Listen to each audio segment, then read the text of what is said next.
안녕하세요. 대소문입니다. 먼저 구독자님들께 정말 죄송하다고 말씀드리고 싶어요. 제가 한 2주 정도 지금 영상을 못 올렸습니다. 아무래도 이제 유튜버로서는 주업은 아니고 제 본업은 따로 있다 보니까 최근에 제 개인적으로 이제 새로운 현장에 대한 컨설팅도 수주를 했고 또 그에 대한 일을 초반 일을 좀 하다 보니까 좀 많이 바빴습니다. 그 외에도 지금 뭐 전 국민의 이슈를 휘감은 사건이 있었죠. 계엄령 이후에 지금 탄핵 정국. 이 사건 때문에 저도 이제 관심이 그쪽에 많이 쏠려 있었어요. 그래서 사실은 이제 영상을 좀 뭐 핑계를 대자면 못 올리는 상황이었습니다. 일단은 이렇게 너무 부정기적으로 하면 안 좋을 것 같아서 제가 그 마이크 장비랑 이런 부분을 새로 구입을 좀 했거든요. 그래서 좀 꾸준하게 올릴 수 있도록 제가 출장을 가서라도 노트북을 가지고 노트북을 통해서라도 영상을 올릴 수 있게 지금 좀 준비를 했습니다. 그래서 이제 앞으로 최대한 자주 올릴 수 있도록 하겠습니다. 오늘 들려드릴 이야기는 이제 제 생각인데 2025년 이제 부동산 시장이죠. 여기서 아파트 구입 시기가 온다라는 내용입니다. 먼저 알아야 될 게 이제 우리가 부의 이동이라는 부분을 한번 생각해 볼 필요가 있어요. 우리나라가 계속 그냥 꾸준히 이렇게 살기가 좋은, 그러니까 우상향을 하던 시기에는 사실은 이제 경제적으로 좀 돈이 없던 분이 갑자기 돈이 많아진다거나 하는 경우가 드뭅니다. 많이 생기지 않아요. 근데 이 부의 이동이 활발한 시기는 언제가 되냐면 최근에는 IMF 때죠. IMF 때 저희 아버님께서는 사업이 폭삭 주저앉으셔가지고 사실은 저는 되게 그 시기에 어려운 시기를 보냈었습니다. 그런데 이제 이 IMF 때에 사실은 이제 자산이 많이 없던 분이 이제 부자가 되기도 하고 부자가 가난해지기도 하는 그런 대격변의 시기가 있었고요. 또 하나는 서브프라임 모기지 시절입니다. 이 시기 역시 마찬가지 현상이 있었죠. 부자가 가난해지기도 하고 가난한 사람이 부자가 되기도 했습니다. 이 공통적인 내용은 뭐냐면 불황이죠. 불황 또는 불경기라고도 하고요. 안 좋을 때입니다. 안 좋을 때에 부의 이동이 발생을 합니다. 지금은 사실은 객관적으로 그렇게 좋은 시기는 아니죠. 제가 항상 말씀드렸던 것처럼 부동산 시장이든 자산 시장에 냉각기가 오고 있고 그러다 보니까 저는 2025년 상반기까지 계속 관망을 할 거다. 이 이야기를 작년 한 여름부터인가 제가 유튜브를 처음 시작할 때부터 계속 말씀을 드렸었어요. 시장의 흐름이 이렇게 돼가고 있는 게 보이고 이거는 과거부터 계속 반복돼 왔던 일이다. 그런다고 하여서 2025년 상반기가 끝나면 하반기부터 부동산이 올라간다. 이 이야기는 아니고 큰 규모의 하락이 어느 정도 그래프상으로 이렇게 돼서 한 요 정도쯤에 가 2025년 상반기지 않을까라는 생각이 들고 그 이후에 약간은 떨어지겠지만 저는 이 정도의 하락은 인내하면서 제가 생각하는 좋은 위치의 것을 매수를 할 것이다. 이런 이야기를 계속 저는 꾸준히 드렸었습니다. 한참 아파트가 올라가던 시기에도 이런 이야기 하니까 뭐 아니다 이런 분도 계셨지만 지금은 많이 좀 안 좋은 상황이 눈에 보이고 있죠. 그러기 때문에 아까 처음에 말씀드렸던 것처럼 부의 이동이 일어나는 시기가 다가오고 있기 때문에 이제 아파트 구입 시기가 오고 있습니다. 실제 요거에 관해서 한번 이제 또 기사랑 보면서 말씀을 한번 드려보겠습니다. 지금은 모든 사람의 관심은 탄핵이죠. 뭐 탄핵이라고 할 수도 있고 정치라고도 할 수 있습니다. 지금은 이 정치 이슈가 모든 이의 관심을 가져가고 있습니다. 관심이 이렇게 한쪽으로 쏠리면 어떤 일이 생기냐면 부동산 시장에는 무관심이 되죠. 무관심이 되면 거래가 줄어듭니다. 실제 12월 거래는 뭐 엄청나게 줄어들 걸로 예상이 되고 있어요. 뭐 1000건 미만일 거다 서울이, 이런 얘기까지 나올 정도로 거래 절벽이라는 말이 실감될 정도로 지금 거래가 급격하게 줄어들고 있습니다.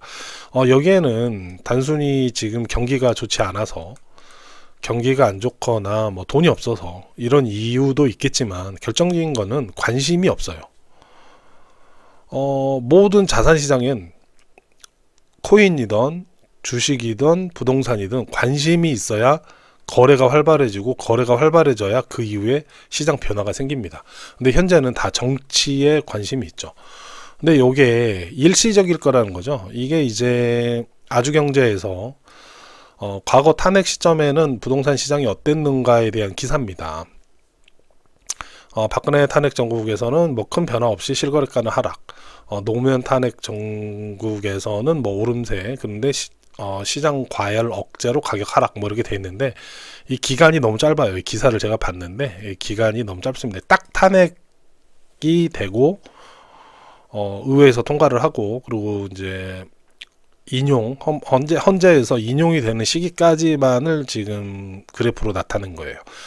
근데 이게 보면 이 시점이 어땠냐면, 박근혜 전 대통령 시기가 가까우니까 그때도 관심이 전부 이제 탄핵 정국으로 넘어갔고 정치로 넘어간 다음에 가격이 일시적으로 빠집니다. 이렇게 뭐 어마어마하게 폭락이 일어나거나 이러지는 않았는데 가격이 빠져요. 그리고 나서 이게 완료가 되고 나서 이렇게 올라갑니다. 올라가는 이유 중에는 여러 가지가 있을 수 있는데요. 신정부가 들어서게 되죠. 신정부는 민심을 얻어야 됩니다. 민심. 먹고 살기 힘들면 민심 얻기가 힘들죠. 그러면 어떻게 되냐면 재정 지출이 생깁니다. 재정 지출이라는 게 이제 시장 부양책이 될 수가 있겠죠. 이런 식의 로테이션을 가지는 게 일반적이거든요. 정부는 인기가 있어야 정권 유지가 되고 정권 재창출도 할 수 있기 때문이죠. 이러한 로테이션으로 움직이는 시장 논리를 미뤄보면, 현재 유력한 정당에서 민심을 올리기 위해서는 먹고 살기가 좋아야 되기 때문에 아마도 경기 부양책을 이 정치적 이슈가 어느 정도 마무리되는 시점부터는 본격적으로 하지 않을까 저는 예상을 하고 있습니다. 그러다 보니까 지금 여기에서도 이 기간에서는 일시적인 하락, 뭐 실거래가 하락했다고 하죠. 일시적인 하락이 있었지만 그 이후부터는 상승하는 모습을 보여줬었습니다. 다음 기사를 한번 보면요. 최근 경매에 관련된 제가 이제 영상도 하나 찍었었는데, 경매가 역대 최고치다 뭐 이런 얘기 했었죠. 10년 내 최고치 뭐 이랬는데 계속 경신하고 있습니다. 그때도 말씀드렸던 것처럼 경매 양이 계속 이렇게 그래프가 올라가고 있는데, 경매가 꺾이는 시점, 이게 한 달만 꺾이는 게 아니라 한 두세 달 정도 연속으로 꺾이는 시점이 와야 이제 시장의 하락 분위기라든가 또 시장이 아주 얼어붙은 그 시점이 조금은 해소되고 있다, 이걸 표현하는 미래를 알 수 있는 지표다라고 말씀드렸는데, 지금은 계속 올라가고 있습니다. 지난 영상에서도 경매건이 언제까지 올라가는지 그 끝을 볼 때까지는 절대 매수를 하시거나 시장에 참여하시면 안 된다라고 제가 말씀을 드렸었죠. 어제 뉴스죠. 1일 전, 2일 전 뉴스에 보면 경매 시장 뭐 직격탄이고, 이제 유찰도 빈번하다, 이제 강남도 이제 절반 이상이 유찰이 되고 있다, 뭐 이런 얘기들이 많이 나오고 있습니다. 근데 이렇게 나오고 있는데, 아까 초반에 말씀드린 것처럼 어떤 부분도 있냐면, 지금은 관심이 없어요. 정치 이슈에 전부 지금 사람들이 눈을 부릅뜨고 쳐다보고 있기 때문에, 이런데 뭐 법원 찾아가 가지고 경매를 하고자 하는 관심이 없습니다. 저 역시 그것 때문에 한 2주 연속 제 개인적인 일 플러스 정치 이슈 때문에 제가 유튜버의 영상 녹음을 못한 것과 마찬가지죠. 그러니까 관심 자체가 없습니다. 그렇기 때문에 유찰도 많이 일어나고 꼭 불경기라고만 할 수 없는 거예요. 관심도가 떨어졌기 때문에 이런 시장이 계속 좀 냉랭해지고 있는 상황입니다. 다음 걸 보면, 이것도 과거 영상에 제가 몇 달 전 영상에 1,400원을 뚫을지 모릅니다 라고 그때 올렸었던 걸로 기억하는데, 이제는 이제 1,500원 넘어갈 거라는 예상이 많습니다. 지금 지지난번 영상이었나요? 제가 그때 한은에서 기준금리를 내렸다, 근데 환율이 올라가고 있으면, 환율이 오르면 우리나라는 대부분의 물품을 수입하기 때문에 인플레이션이 생길 수 있고, 인플레이션이 생기면 금리를 올려야 되는데 이렇게 올리자니 내수가 너무 안 좋고 경기가 안 좋다 보니까 금리를 하느니 인플레이션에 대한 대응책으로서 금리를 올리는 것보다 시장 경기 활성화를 위해서 금리를 낮추겠다라는 하는 총재님의 인터뷰가 있었습니다. 아마 그때 목표는 1,400원 정도로 방어를 하면서 최대한 한번 금리를 낮춰서 시장을 한번 활성화시켜 보자라는 게 하는 총재님의 생각이셨던 것 같은데, 지금 이제 1,500원을 이제 돌파하려고 하고 있습니다. 1,480원도 뚫렸다는데 좀 전에 확인해 보니까 1,470 한 5원 되더라고요. 이 상황이면 이제 하는 입장에서는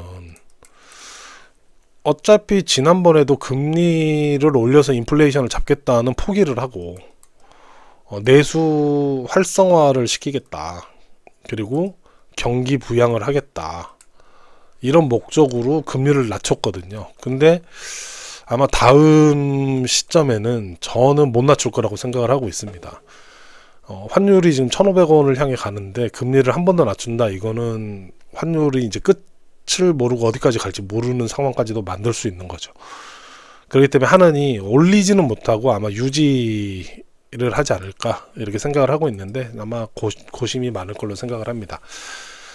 근데 요거보다 더 중요한 게, 이런 식으로 이제 환율이 올라가고 인플레이션이 이제 인플레가 생기기 시작하면 어떤 일이 생기냐면 자산 시장이 움직이기 시작합니다. 이유는 간단하죠. 자산 시장은 금이나 뭐 주식도 마찬가지고, 그리고 아파트 같은 부동산도 마찬가지입니다. 자산 시장을 우리가 얘기할 때 가장 기본적으로 얘기하는 게 대표적인 인플레이션 해지 수단이라고 하거든요. 인플레이션을 피하기 위해서는 돈이 결국은 자산 시장으로 몰려가는 상황이 언젠가는 생긴다는 거죠. 이러한 내용들을 한번 잘 생각을 해 보시면 이제 점점점 아파트를 매수할 시기가 다가오고 있습니다. 요거는 재밌는 건데요, 코인이에요. 아는 동생이 저한테 카톡으로 보내준 거 제가 올려봤습니다. 여기 보면 수익률이 262.71%라고 되어 있는데 현재는 한 400% 된다고 하더라고요. 네. 근데 요게 어땠냐면, 언제였냐면, 제가 저 직원이죠. 제 직원하고 뭐 아는 동생하고 해서 한 5명에게 2023년 한 5월에서 초여름쯤이었어요. 그래서 요쯤이었어요. 그러니까 비트코인이 제 기억에 한 3,500, 4,000 왔다 갔다 할 때였는데, 요 기간에 사 모아라. 지금부터 뭐 가지고 있는 돈을 몰빵하는 거는 안 되고 어떻게 될지 모르니까 여유 있는 자금을 매달 꾸준히 사 모아라. 그러면 분명히 2024년 한 중반 이후부터는 좀 오르지 않을까라는 생각이 든다. 그러니까 꾸준히 사 모으면 좋을 거야 라고 이제 한 5명에게 얘기를 했거든요. 결론은 2명은 수익이 났다고 팔았고요. 이 중간 어디에 팔았습니다. 몇십 프로 정도 벌고 팔았는데 3명은 지금도 보유를 하고 있고 꾸준히 샀다고 하더라고요. 요즘은 너무 올라서 못 샀는데 그래서 이제 한번 요거를 받고 제가 너무 궁금해서 수익이 몇 프로야 돼? 그랬더니 평단가가 올라가죠. 이런 데 이렇게 사면, 꾸준히 사면 평단가가 좀 많이 올라서 한 350에서 한 500% 정도의 지금 수익이 나고 있다고 하더라고요. 기간으로 보면은 약 한 1년 6개월 정도죠. 제가 말하고 싶은 거는 내가 똑똑해서 이런 게 아닙니다. 이 시기가 중요해요. 내가 사 모으라고 했던 시기. 이 시기에 뉴스를 한번 찾아보시면요. 비트코인 하면 죽는다. 코인은 사기다. 이러던 시기예요. 뉴스도 안 나오고 코인 하면 미친놈 소리 듣던 시기입니다. 그 시기에 저는 사서 모으라고 했던 거고요. 서두에 말씀드렸던 것처럼 공포가 다가오고 공포가 오고 시장이 아주 경색이 되고 그리고 불황 같은 느낌, 그리고 무관심이 일어나는 시기, 이때는 부의 이동이 일어날 준비를 하고 있는 시기입니다. 이때부터는 꾸준히 준비를 해야 되는 거죠. 지금은 당장 사라는 말씀은 아니고요. 곧 이러한 시기들이 다가올 것이고 아마도 2025년 상반기에는 큰 변혁이 한번 있을 것 같습니다. 요게 이제 몇 번 보여드렸던 건데요. 2008년부터 2013년도까지의 우리나라의 부동산 시장에 관한 건데 지금은 요 시기예요. 요 시기. 원화 가치는 이미 이제 하락을 시작했었고 작년도부터 그 전부터 하락을 계속 하고 있었고요. 지금은 많이 하락을 한 상황에서 한은에서 이제 금리를 낮추고 있는 시기입니다. 왜? 경기가 너무 안 좋기 때문에 경기를 살려보겠다는 거죠. 이 시기에도 2012년 13년 시기에도 부동산을 하락했습니다. 지금하고 매우 유사하죠. 경기는 안 좋고 금리는 내릴 준비를 계속 하고 있고 내리고 있고, 이러한 상황에서도 부동산은 하락했고, 이 시기에도 마찬가지로 부동산을 사면 망한다, 미친놈이나 사는 거다, 그러니까 우리는 무조건 전세 월세를 살아야 된다, 이러던 시기입니다. 실제 지금도 통계를 보면 전세 거래가 역대 최고치고요, 월세 거래가 역대 최고치입니다. 매수를 하려는 사람보다 전세나 월세를 가려는 사람이 많다는 거죠. 관망을 하겠다는 얘기입니다. 그런데 공교롭게도 우리는 다 알고 있듯이 이 시기에서 매수를 하셨던 분들이 일시적인 하락을 겪었지만 2014년부터 계속 상승하는 시기에 이제 올라타서 정말 큰 부를 이루게 되었죠. 점점 이런 시기가 다가오고 있다고 생각이 들고요. 저는 그렇기 때문에 계속 말씀드렸던 것처럼 2025년 상반기까지는 관망을 하고 저는 하반기에는 매수를 할 계획을 지금도 가지고 있습니다. 요즘 많이 힘든 시기입니다. 공포가 다가오고 있고 아마 내년 상반기에는 큰 변곡점이 일어날 걸로 예상이 되고 있습니다. 제 구독자분들과 이 영상을 보시는 분들은 안 좋은 일에 겪지 않으셨으면 하는 바람이 있고요. 이러한 아까 말씀드렸던 것처럼 공포가 다가오는 시기에는 분명히 부의 이동, 부의 재분배의 시기가 다가오고 있고 그 기회는 곧 다가오고 있습니다. 그렇기 때문에 이제 곧 아파트를 구입하기에 매우 좋은 시기가 다가오고 있다고 저는 판단을 하고 있습니다. 조금 지루하고 무서우시더라도 지금은 관망을 하고 기다리고 때를, 가장 좋은 시기를 기다리시는 게 최선이라고 생각을 합니다. 오늘도 긴 영상 들어주셔서 너무 감사하고요. 앞으로는 최대한 꾸준히 한번 올릴 수 있게 노력하겠습니다. 감사합니다.